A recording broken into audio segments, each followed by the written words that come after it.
ஐயா வீட்டுல யாராவது இருக்கலையா? தண்ணி ரொம்ப தாகமா இருக்கியா? ஒரு சொம்பு தண்ணி போட்டு கொடுங்கய்யா. நீயா? ஐயா பிறந்ததுலேருந்து நாங்கள் அப்பா அம்மா கண்ணில் பார்த்ததில்லை. நானும் என் தம்பியும் தான். அவனுக்கு உங்கள் பொண்ணை ரொம்ப பிடிச்சிருக்காமா. அது விஷயமா இந்த ஜாதிக்காரங்களை என் பொண்ணை தருவன்னு நினச்சி வந்தீங்களோ?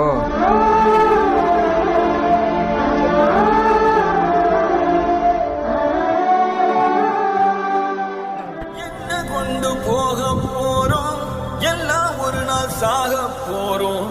மிஞ்சி போனா என்ன ஆகும்? சொம்பு வச்சிருந்தேன் எங்கண்ணே? இப்போ மாமனார் தாகத்தோட வந்தான், அந்த எடுத்து தண்ணி எடுத்து கொடுத்தேன். ஐயோ அண்ணே, உன் பொண்ணு தர மாட்டேன்ற வேதனையில சாகருக்கு மருந்து கலந்து வச்சிருந்தானே.